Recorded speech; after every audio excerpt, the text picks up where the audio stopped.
சக்தி பூஜை. வெள்ளிக்கிழமை என்பது மங்களகரமான நாளாகவும் மங்களகரமான காரியங்கள் செய்வதற்கு ஏற்ற நாளாகவும் கருதப்படுகிறது. இது மகாலட்சுமிக்கு உரிய நாள் ஆகும். செல்வங்களை அள்ளி தரும் சுக்கிர பகவானின் ஆதிக்கம் நிறைந்த நாள் ஆகும். பொதுவாக வெள்ளிக்கிழமையில் செய்யப்படும் எந்த ஒரு வழிபாடும் செல்வ வளத்தை அள்ளித்தரக்கூடியதாகும். செல்வம் என்றதும் அனைவரும் பணம், பொருள் என்று தான் நினைத்து கொள்கிறார்கள். ஆனால் அதை விட முக்கியமானது நிம்மதி, மகிழ்ச்சி, குழந்தை பாக்கியம், திருமண பாக்கியம், ஞானம் போன்றவைகள்தான். இவைகளும் செல்வங்கள்தான்.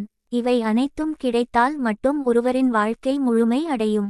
இதனால் தான் பெரியவர்கள் வாழ்த்தும் போது 16 விதமான செல்வங்களையும் பெற்று வாழ வேண்டும் என்று வாழ்த்துவார்கள். வெள்ளிக்கிழமையில் செய்யப்படும் சக்தி வழிபாடு எப்படிப்பட்ட வறுமையில் இருப்பவர்களுக்கும் கோடீஸ்வர யோகம் தரும்.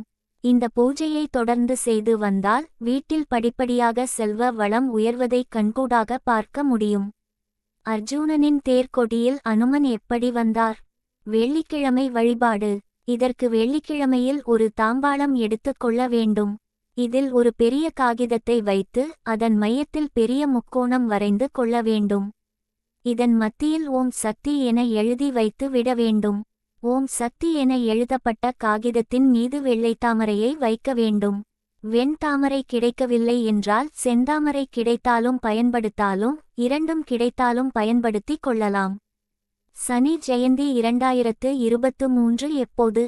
இந்த நாளில் என்ன செய்ய வேண்டும்? பணத்தை ஈர்க்கும் பிரார்த்தனை. இதோடு உதிரி மல்லிகைப்பூ மற்றும் ரோஜா இதழ்களை உதிர்த்து வைத்துக் கொள்ள வேண்டும். 2 மலர்களையும் கலந்து வைத்து கொண்டு ஓம் சக்தி என சொல்லி ஓம் சக்தி என எழுதி தாமரைப்பூ வைத்த காகிதத்தில் போட வேண்டும். இவ்வாறு ஓம் சக்தி என 108 முறை சொல்லி பூக்கள் போட்டு அர்ச்சனை செய்ய வேண்டும். பிறகு குங்குமத்தை எடுத்து கொள்ள வேண்டும். தாழம்பூ குங்குமத்தால் செய்வது கூடுதல் சிறப்பு. இந்த குங்குமத்தை சிறிது சிறிதாக எடுத்து ஓம் என்று மட்டும் 14 முறை சொல்லி அந்த பூக்கள் மீது வைக்க வேண்டும். மே 2023 அமாவாசை எப்போது? இந்த நாளில் என்ன சிறப்பு தெரியுமா? கோடீஸ்வர யோகம் தரும் பூஜை.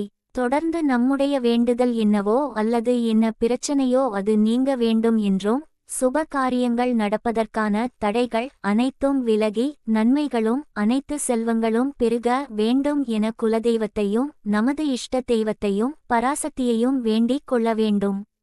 இந்த பூக்கள் குங்குமம் இருக்கும் காகிதத்தை அப்படியே எடுத்து ஒரு தூய்மையான துணியில் கட்டி பூஜை அறையில் வைத்து விட வேண்டும்.